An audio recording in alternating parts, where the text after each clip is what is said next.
Hey, what's up? Big news rolling out for Escape from Tarkov with the new patch 1.0.2.0.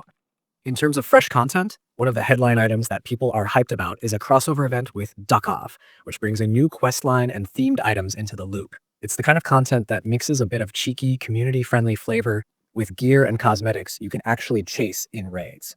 Alongside that, the patch officially adds Steam Rich Presence support, so your friends on Steam can see what map or menu you're on. That's small but neat for streamers and groups queuing together who like a little extra presence info. There are also multiple new character customization sets and cosmetic drops included. So if you enjoy swapping up looks between raids, there's new stuff to grind for or loot.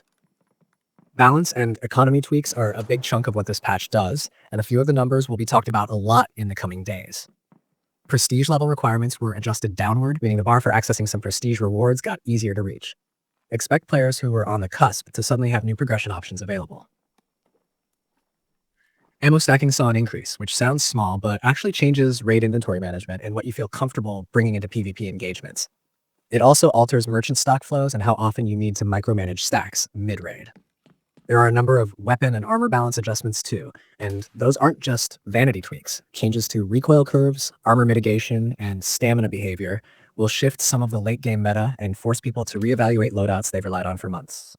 One tiny but very useful quality of life addition is that the keycard holder case can now store money, which clears up a lot of small inventory headaches for people who like to keep their rubles and keys handy in the same pocket. AI and PvE behaviors got attention as well, and the dev notes and community testing point to smarter scavs and raiders with improved detection and looting logic. This isn't just AI feels different, the changes aim to reduce the bizarre, stuck or idle behavior we've all seen, make enemy pathing more consistent, and tweak loot distributions so that certain buildings and areas on maps have more meaningful spawns. On Streets of Tarkov and Reserve, there were new ammo and loot spawn points added, and some new loot nodes were placed in locations like schools and post offices to rebalance things and create fresh hotspots for PvE runs. Those adjustments are the kind that will change where players opt to farm and how contested certain routes become in the coming weeks. Combat sync and server-side fixes are a practical but crucial part of this release.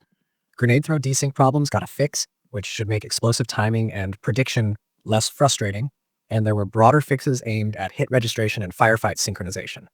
Put simply, a lot of the "I swear I hit them first" complaints often trace back to tiny timing and replication issues, and while no patch will make netcode perfect, these updates are intended to reduce the number of matches where a one engagement suddenly turns into a baffling loss because the server and client didn't agree on what happened.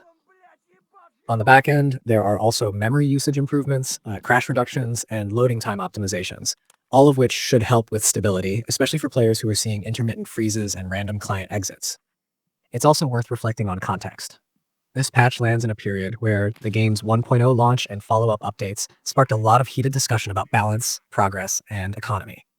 The studio has been responding to feedback and making incremental reversals or tweaks where player backlash was strongest, and these sorts of patches are part of that iterative approach. Sometimes controversial changes are dialed back or adjusted after data and community reaction come in. That means the social dynamic around patches matters almost as much as the patch notes themselves. Expect talk threads, streams, testing the new meta, and a flood of early impressions in the hours after the maintenance window closes. So when you finally get back into the game after the servers open up, you'll likely notice the cosmetics and event content first, then the inventory and quality of life fixes, and finally, the more subtle combat and AI changes once you actually play a few raids and see how the world responds. Some of the maps will feel familiar but rebalanced, and a few routes or tactics that were previously dominant might lose some of their edge because of the small but meaningful adjustments in recoil, stamina, and ammo logistics. Overall, the patch is one of those updates that mixes fun new items with mechanical and technical fixes that aim to smooth out some of the rough edges in both PvE and PvP. That's the rundown in a nutshell. The important bits are the scheduled maintenance, the Tarkov crossover and cosmetics, the prestige and ammo stack changes, the AI and loot redistributions, and the combat synchronization fixes that should make firefights feel more consistent. Expect community reactions to flood the usual places as players test the new systems in real-world scenarios and start talking about what shifted in the meta.